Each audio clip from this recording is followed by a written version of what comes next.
Yo, what up, man? It's your boy Bay Moving. It's another episode of The Hot Seat. And yeah, we got a special guest today, man. So yeah. Yeah, yo, I'm here, chopping it up. We're at the summit. My name's Sheree Hayes, but you ain't gonna recognize that. I go by the Punisher from the Diddy Trial, and your boy got some smoke for me, so.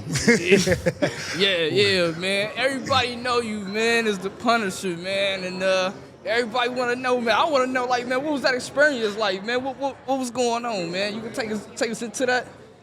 Yeah, I mean, listen, man. Like, you know, all this stuff happened about 10 years ago, and aside from the trial, if you take the trial stuff out of going through that, when you showing up for that beautiful woman in this high-level scenario and you're getting paid to be involved with her sexually, for a man, that's like the epitome of validation. You know what I'm saying? Like, how many guys can go through their life, period, and say they were being paid to sleep with a woman at all? Yeah. But when you take a woman on that level and that magnitude and that beauty, and that's what you're doing with her for 2.5 years, it's, dude, I felt like I walked around and I had like theme music playing. You feel like the man, you know what I'm saying? So, you know, obviously it transpired to a bigger thing, but if you take me back to that moment and that time, it's all validation, bro. It's deep. It's no joke. So was the pussy good? So, bro, I've been asked that question, and I'm keeping it 100, bro. Like, going into a situation like that, it is anxiety, right? Yeah. Because, you know, her And she was, man, you know, at her time, man, you know, she was a shit, so, you know. Yeah, but what I'm trying to say is, it's not a normal scenario because she has her partner, her husband, her dude, Diddy's watching from afar. So that kind of messes with you. So I was loading up on the Cialis, the Viagra, and anybody who took those pills, especially in high amounts, it numbs you. Yeah. So you could rock, but you don't get the sensation. Yeah. So I'm just in there, I'm putting in work, bro. I'm getting paid a lot of money, and I'm just putting in work. You just fucking her brains out. I mean, bro, you got to put in work. Like, it was a job. You got to do your job. God you know? damn, bro. So while you was fucking, Diddy would just watch? Yeah, man. He was pretty much across the room, like behind a table. He was trying to conceal his identity, but he was directing. You know, he's gonna position this way, change the light this way. This was definitely some like. So he would just sit like in a corner, just sit off in a secluded area, in like a dark corner or something. Like you wear a mask, like to cover his face, so you wouldn't know it's him. Or you just summed it all up, man. He would wear one of those burqas, like the Muslim women wear, where it covers the complete face. You only see the eyes. And he would stay probably about 10 feet. It's like, think of it like a living room, like a suite. So we're on the couches, and he's across the room behind like the dining room table, just watching, directing, and that was their thing, man. So the shit that they said, and on the inside, the transcript, they said that he liked it, like sperm rubbed on his nipples and shit. Is that true? So, bro, I didn't witness it. That's what she testified to. So what my part of it was, I knew that every time we were done, like concluding, I would have to finish on the outside of her vagina, and then she would just bounce and leave the room, and he would go right behind her. This nigga. So when they asked her directly what would happen, and she said she would take it off of her and rub it on his nipples. Damn. Yeah, that's different. So, what's the wildest shit you ever did with them, or just her?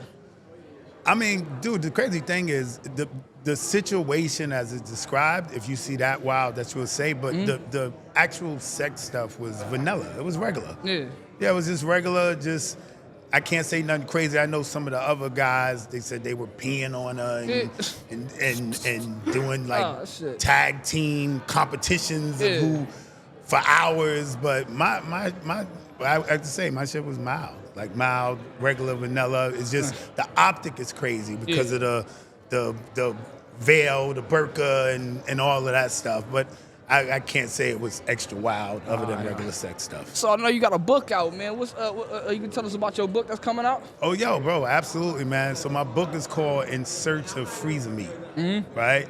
And it's really for you younger cats, so you're good. But as you start to age, men start to have problems getting their shit right. You know what I'm saying? Like, so I went through that in terms of being younger, tearing it down, whatever, and then starting to get in my head. People don't realize that you always think if you start struggling sexually, you can't get your joint up. There's a physical problem, but it's actually a mental problem for most dudes. So me solving my own issues, and I got so bad for me mentally, I went and got an implant. Like I got the robo joint right now, right? The bionic joint, right? So you ain't even got a Yeah. I got the bionic joint, bro. You know what I'm saying? So how long you been doing this, bro? Like, oh, bro, I had the bionic joint since 2022. Damn. So how long you been a male escort, bro? Bro, we talking 30 years. Like how and you just been doing and you can. Damn, you just been fucking. Damn, bro, how much pussy you think you got over these years? Yeah, bro, like dude, man, I ain't saying this in public, man. Like I'm just, put it this way, man. You know, you had a lot going on where, as a man, you ashamed. Yeah, you know what I'm saying? So can you tell me this, man? Can you tell me this? I know, cause it's females that we see. You feel me? That we don't have access to, or we don't see on a normal. You feel me? That we don't think that might be as freaky, or just, you feel me, that like that type of shit. What female have you came across that you didn't expect to be as kinky as you thought? So here's the thing, man. It's every female. Every female. Look, the misconception is, and we're taught as men, that men are one way and women are another, and they're just like us, bro. The thing is, they deal with shame. They gotta hide it because they're judged critically. But if you can put a woman in a comfort zone of her desires and stuff where she trusts you, she's almost all of them. They got a gear that you wouldn't understand, bro. Damn, bro. They about that life, yo. And if, like I said, if you create that safe space for them to feel comfortable expressing, there's some wild shit that go on. Yeah, let me ask you this, man. I don't want to talk about your Johnson and like that, but by you having a bionic thing now, like, does it feel like, damn, like fucked up that you can't get up on your own no more, or just because over the years you've been taking all these enhancements and shit that fucked your shit up? So believe it or not, it's a relief, right? Because when you're not having no problem, because when you start having problems, every time you go into sex is, will this joint right? Will it work? Can I put the condom on? You know what I'm saying? Like, can I go the extra round? Can I whatever? And then you kind of deal with that over years with questioning it. When should I pop the pill? If I drink too much? All these conversations happen. And then when you eliminate that, now you got complete confidence, bro. Like, I'm ready to roll. So it's not something where you feel bad. Once you start struggling, you just want to make sure you're good. So it created complete confidence, like the opposite. Okay. So what you got going further, down the line? I mean, yo, man, I got thrust into this situation with all of this international exposure, and the thing is, bro, you got to make something of it, right? And how does it, since all this been going on, how's it affected you? So bro, the thing is, I don't even know yet. You know, obviously I got this recognition, everybody knows who I am. But there's scrutiny. Some people, like, you show love, right? But then you all have a women's group that's like, oh, he's disgusting, right? You know what I'm saying? So I gotta kind of like just figure out where I land in terms of public perception, right? So I'm jumping on these pods, talking to people, letting them hear me. So if you're gonna judge me, at least you judge me on me. See, I don't think nobody has no room to judge, because for the simple fact we all come from different walks of life. We all have to make certain decisions that others can't, or others won't. You feel me? And we all don't have that silver spoon to be able to say that we can just take this certain path and not have to worry about nothing. You feel me? So I can't be like, oh, I can judge you just off some of the shit that you done did behind closed doors, or you done did for money and shit like that. You feel me? I done did shit that I ain't proud of, that I didn't have to do time for, you feel me? Yeah. That the public won't look at me as being a good guy, but I done changed my life now, you feel me? But they won't constantly judge you for the good shit you do. The good shit you do, they'll constantly judge you for the bad shit you do. Yeah. You feel me? So it's like, it ain't no judgment here, bro.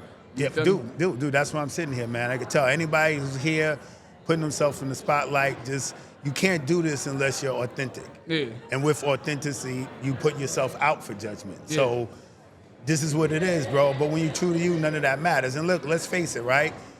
The judgment and the negativity, it actually makes you grow. Yeah, on the real. It makes you grow. Like people tune in more for the negativity. They want to see it. They want to They wanna see it. see it. So yo, it's all good. Whatever you got to say, whatever it is, but at least let me control that. On the real. You know what I'm saying? So that's my goal, bro. Hell yeah. So I appreciate you coming on here, man. My name is Baby Movie, man. It's the Movie 4 podcast, bro. Had our special guest, man, the Punisher, man. He came through, man.